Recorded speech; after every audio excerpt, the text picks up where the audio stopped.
So I'll start off with a couple of basic characteristics to get you familiar. Its color is red, so wearing red clothes, surrounding yourself with red objects, it's a great way to channel into that energy. Its sense is smell, and its element is earth, which just kind of shows how important it is to be grounded into the earth and nature if you're going to want to work on this chakra. And it has to do a lot with your instincts, your survival, and your trust.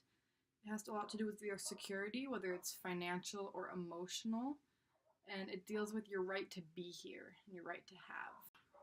There are a couple of different ways you can tell if it's balanced. If you're physically healthy, you're feeling confident and comfortable in your physical body, you're safe, secure, and prosperous emotionally, financially, and you just really feel in control and in balance in your life.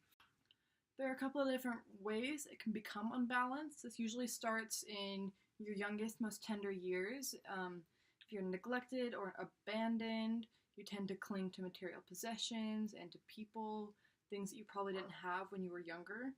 You can be either deficient or excessive in a chakra's energy. So in the root chakra, when you're deficient, you're lethargic, you don't really have any motivation. It can be linked to feelings of depression or anxiety. And you generally just feel pretty disconnected from both your physical body, your spiritual body, and then all of your surroundings and people that are with you. It can also deal with being underweight and having eating disorders. And you have, like I said earlier, a really big fixation on material possessions. And then also in your physical body, it can be related to hypertension and restlessness.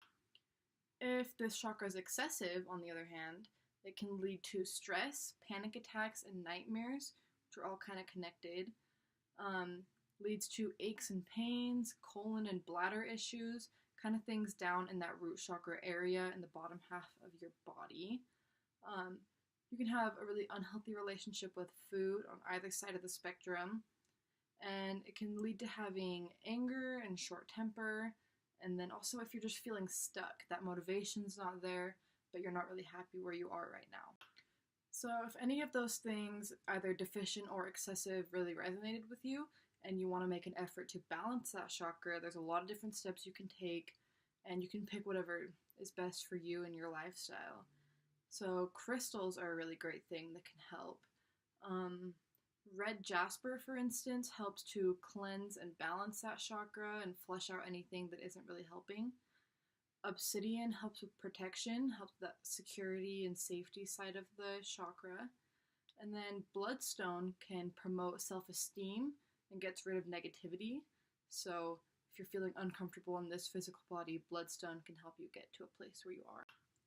Another thing you can focus on is the food that you're eating, and then also planting and harvesting. And those are going to be, consequently, our root foods. So things like sweet potatoes, beets, radishes, anything really in that food family that you get from the ground is really great for helping balance that chakra. There are a couple of different scents you can use, either to diffuse throughout your house or focus on during a meditation practice. Those are going to be nutmeg, which activates your root chakra when it gets sluggish and stuck. Patchouli can calm down an overreactive root chakra and sort of channel it back and balance it. And bergamot helps maintain that function. So even if you are feeling balanced, you can use that to stay on the right path.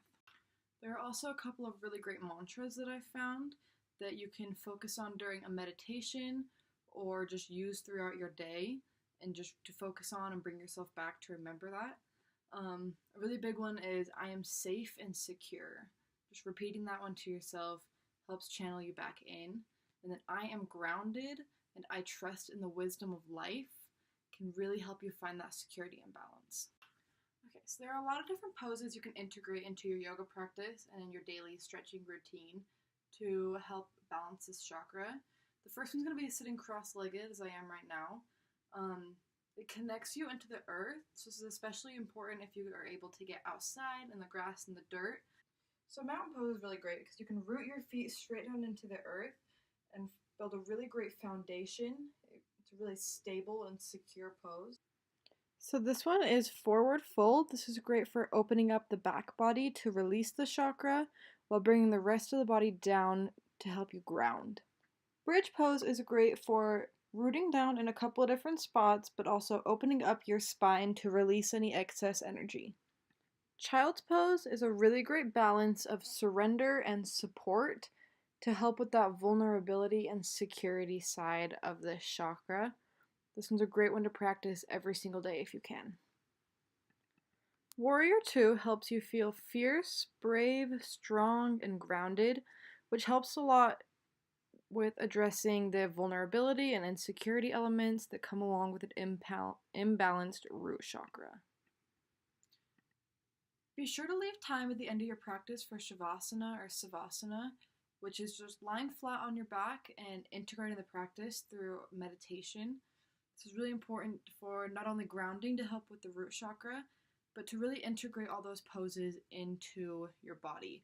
So it's one thing to do those poses and think about the root chakra while you're doing it, but also makes a huge difference in actually changing that energy orb when you lay in Shavasana, integrate all of the great energy that you brought in. During Shavasana is also a really great time to use those mantras we talked about earlier, and just pick whatever one resonates with you the best and repeat it to yourself throughout your practice and especially throughout Shavasana. Alright, so the last thought that I want to leave you with is to remember to really focus on your root chakra before you're going to build up anything else. It's really important to have that strong foundation if you want your spiritual journey to go well. And remember to spend as much time in nature, in the grass and the dirt, as much as possible, especially when it's warm out. Those things are all really important for balancing that root chakra. Thank you so much for watching. I hope you have a great rest of your night.